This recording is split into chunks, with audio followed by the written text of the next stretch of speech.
Namaste, namaste, my baby. Hello and welcome to the Creepily Accurate Astrology Podcast. I am your host and professional astrologist, Crystal Jackson. As you know, there is one thing creepier than a peeping Tom, and that, my friend, is the accuracy of astrology. Yes, I said it.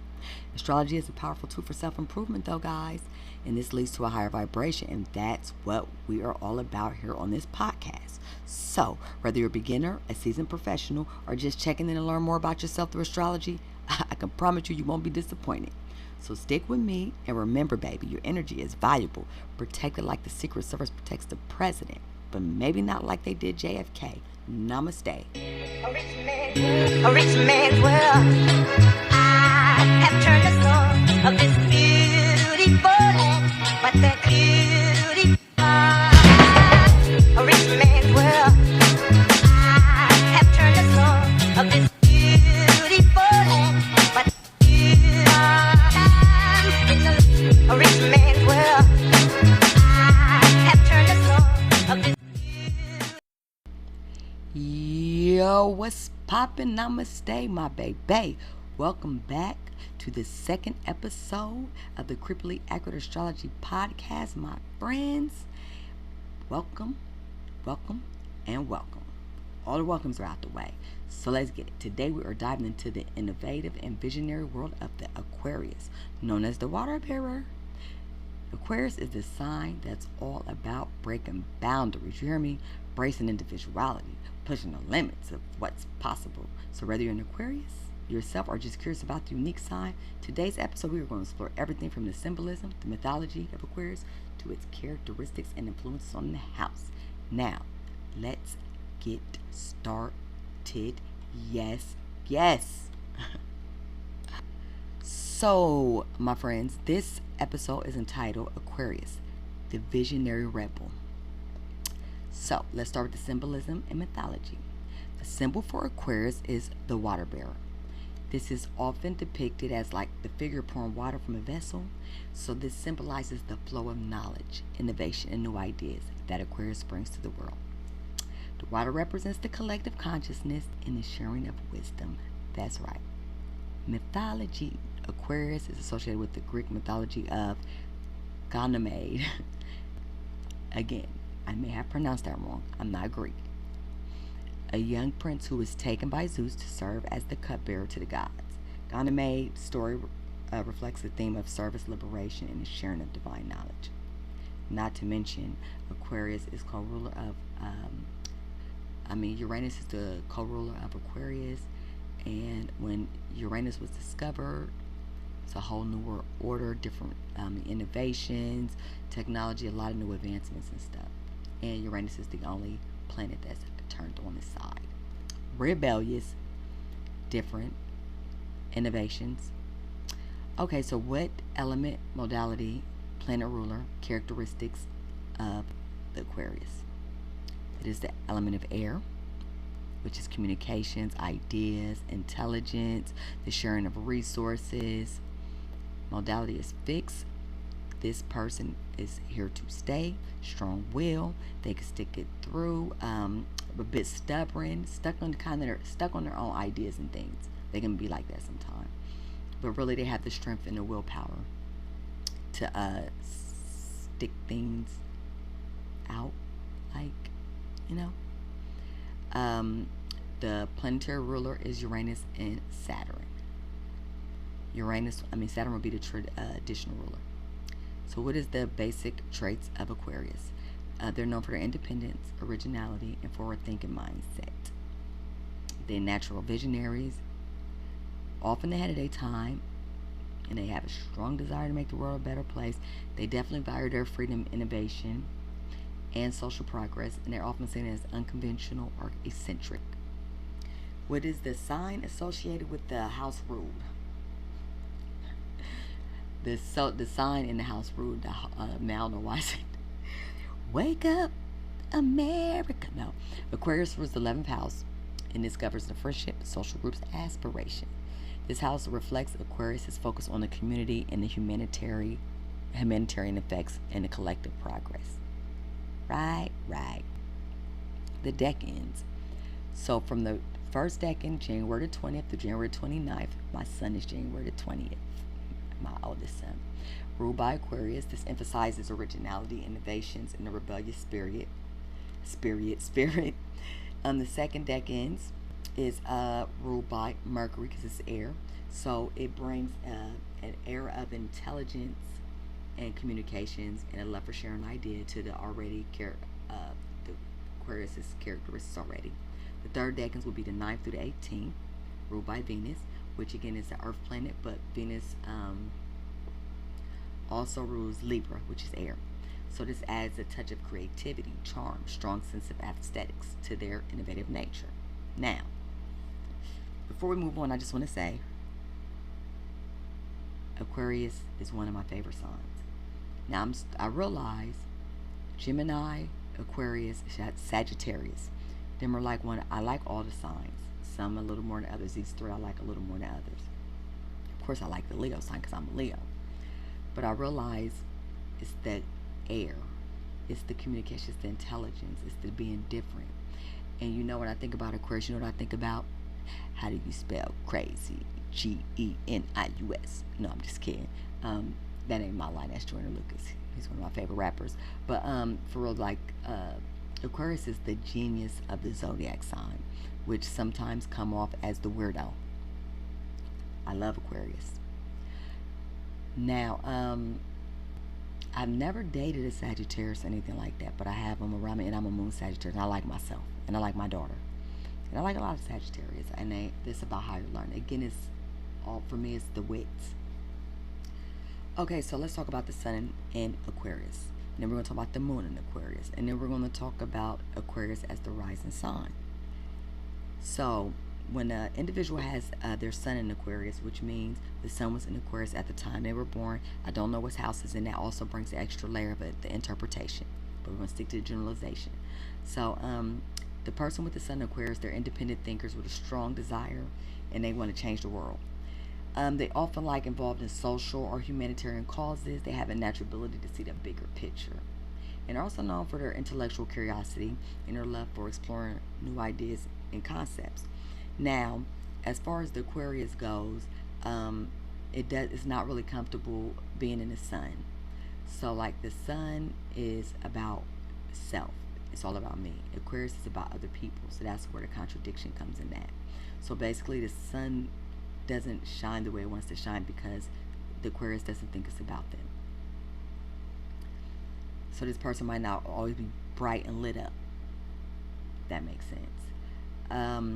Another thing I was thinking, as far as like the air, Aquarius could come off cold as well, because don't forget it has that a little bit of that Capricorn, that Saturn going on in it.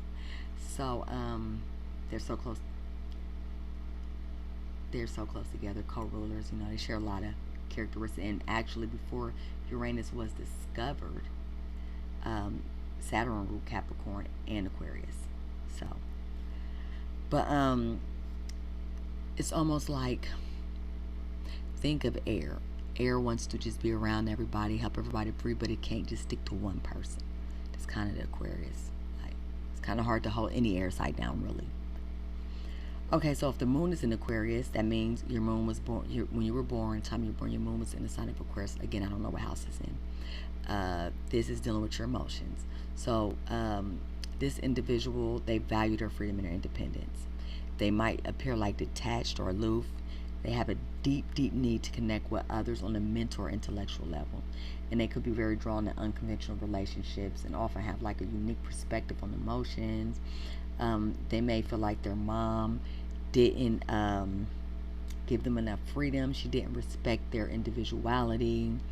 They may feel like their mom was independent, not really paying attention. She may have had the contradiction of cold, hot, detachment, weird, different, intelligent. And now we're going to move to the Aquarius as the rising sign. So the rising sign is how you present yourself to the world, the persona you create to deal with the world. It is not who you are. It is how others see you. It's how you present yourself. So this is the sign that was rising over at the time you were born. So the individual with the rising sign in Aquarius, they're going to project the image of originality, period, eccentric, period.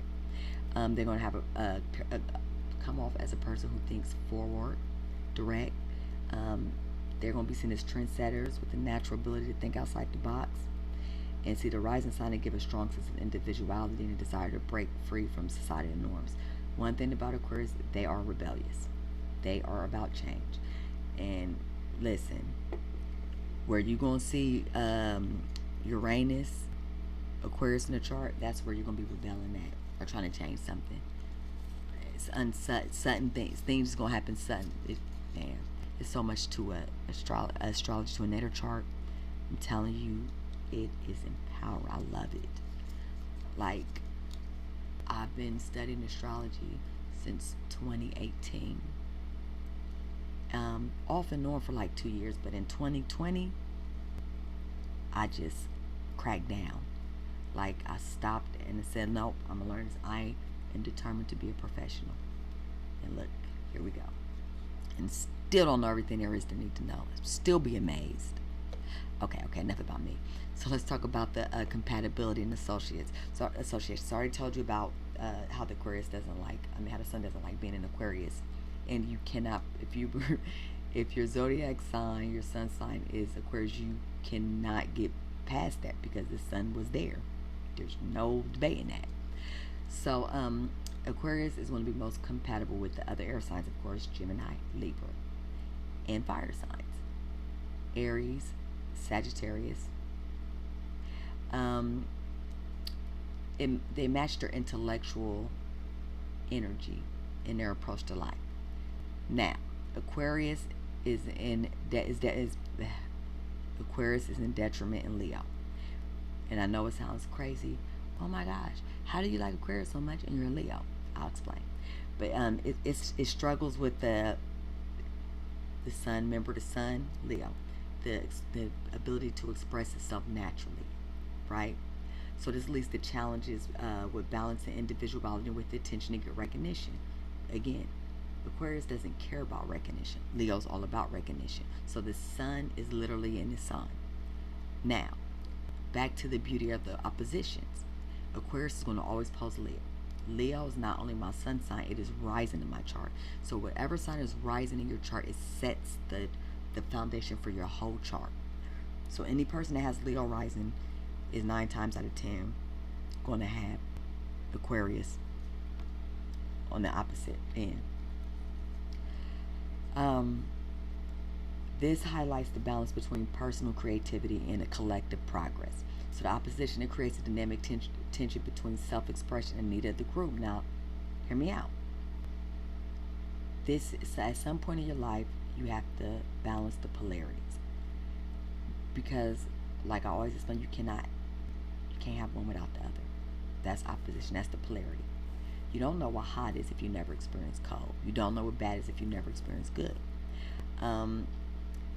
Same thing with everything in life. Everything has a complete opposite. Everything has a polarity. So Aquarius needs a little bit of what Leo has, and Leo needs a little bit of what Aquarius has. In order to balance themselves out, you have to find the balance in between these two signs. So you are attracted to whatever sign is on your 7th house cusp.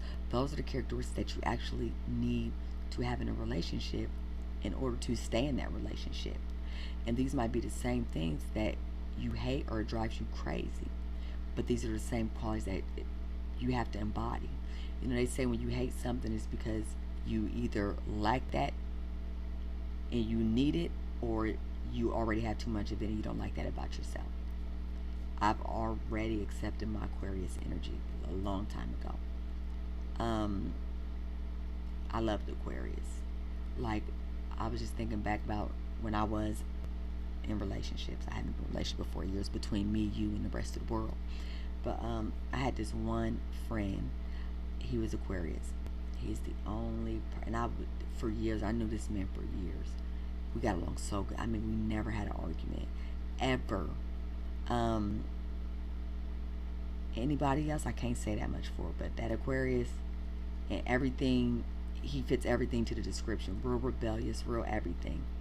But okay, moving on. Enough about my love life or lack of. Okay. So now we're gonna talk about Aquarius on the cusp of the house, just like the Capricorn. But if you didn't hear the Capricorn episode, you ain't not gonna know what I'm talking about. So again, we have the natal chart. The natal chart has 12 different parts of it. Each part represents your life. So if you look on your natal chart, you're gonna have a zodiac sign on each cusp of the house, and that whatever's on the cusp of the house, that's the energy that's inside the house. So we're gonna act like Aquarius is on each one differently. So I'm explaining what it would be, briefly explain how it would look on each house. First house. This is who you are. This is what you look like, who you are. This is you. So if you have Aquarius on the first house cusp, this is going to make you independent, unconventional. You're going to have an unconventional approach to self-expression and personal identity. People might think you're weird. You're going to be a trendsetter. Booyah. Second house, values, finances. Not just monetary and financial values, self-values. This is going to make you a forward thinker in financial matters. You're going to be very innovative. You're going to often value unconventional assets or investments. Third house, communication, siblings, short trips, the way your mind thinks, the way you receiving, the way you learn. This is going to make you probably very intellectual and inventive in communications and learning. You're going to have a love for exploring new ideas. Fourth house, home. It's going to make you unique, progressive. You're going to have a progressive approach to your home and family. You're going to value freedom and individuality within a household. I don't have Aquarius in my fourth house cusp, but I do have Uranus inside my fourth house. Actually, well, you know, Aquarius is on my seventh house. I think I already said that. Fifth house. Creativity, self-expression, short affairs, children. This would make you very creative and original in romance and artistic pursuits. I could just see that. You're going to have a preference for unconventional expressions of love and creativity. Period, poo. Sixth house is daily routine, health, pets, employment, bosses, owners, etc., etc.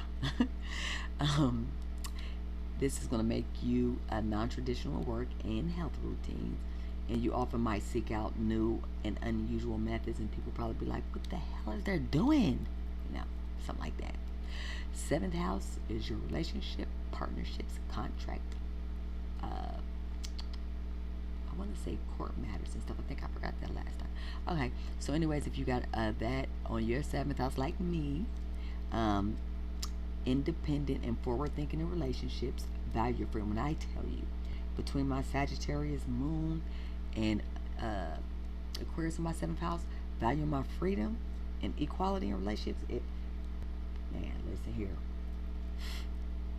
Let you not be validating what I'm feeling. Smoke. You ain't gonna see nothing but smoke and heels. Because I'm real serious about that. I don't fold there. Alright? Eighth house. This is the house of rebirth, death, share resources from your significant other, in-laws. This is intimacy on a deeper level, spiritual connection. This is the psyche. This is death and rebirth. I believe I said that. Hidden things, like mysterious things. This is going to make you very unconventional and progressive in matters like of shared resources and intimacy. And you often might explore alternative forms of connection, different with the average person might. The ninth house. Ooh, genius. This is the house of higher learning, far travels, like foreign land travels, spirituality. This is going to make you a visionary, baby, and a forward thinker in higher education. You probably going to think you know everything. You're going to be a guru, probably. You're going to love to travel, love exploring new philosophies and cultures. Roger that. 10th house, careers, public images. What do you want the world to know you as in the public working life or area? whatever. Innovations independent in your career and public life. You probably you probably be seeked out for like your unique or convention professions. No telling. Actually, my daughter, my middle child, has Aquarius on her 10th house. She can do tattoos. She can do hair. She be doing all type of different things. Well, she hasn't actually mastered the tattoo thing yet. I don't think she's quite ready for it. She dips and dabs, but a lot of other things like she do hair and things like that. And she works. Okay, so the 11th house. This is the group, social groups, friend groups, humanitarian aspirations, and gains. And this is going to make you progressive humanitarian because this is where Aquarius likes to be in a way because Aquarius was his house. So it's going to make you very humanitarian, like in friendships in groups. And you might have a big focus on a collective progression and social change. And of course, my favorite house, the 12th house. Ooh, imagine genius energy on the 12th house. Oh my gosh. So this makes a person deeply innovative, unconventional, and spirituality and subconscious matter often it helps you to explore alternative and esoteric practices. Yeah. Okay, guys, we are wrapping this up with some famous Aquarius. So, Sun celebrities, Oprah and Ellen. Point taken. Aquarius Moon celebrities, Marilyn Monroe, Bob Marley. And famous Aquarius rising, Angelina Jolie and Elon Musk. Okay? Say I ain't say what I ain't saying it. Okay. Seriously, guys, thank you so much for tuning in. Okay? I want to thank you for joining me on this journey. Woo! I'm having word salad. No, okay, for real. Let's get through this. I really hope this episode did inspire you to embrace the unique qualities and think outside the box for my special Aquarius. And again, we all got it somewhere in our life. So, whether you have the Aquarius energy big in your chart or not, whether you're Aquarius or not, whatever we discussed in here can guide you in pushing some boundaries, seeking innovation, and contributing to the collective good. Now, if you enjoyed this episode, subscribe to the podcast. Hit subscribe. I'm seeing listeners, but I ain't seeing nobody subscribe. Leave a review. Your feedback helps. Good or bad. I'm open. All reviews is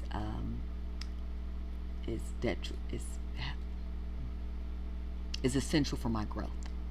Okay? Because if somebody thinks they're doing everything right all the time, there's no growth. I don't mind. Because not what you say is how you say it. All right. And if you're looking for some elevation, some positive vibes only, check me out on Mondays on my Vibes Me Elevation podcast.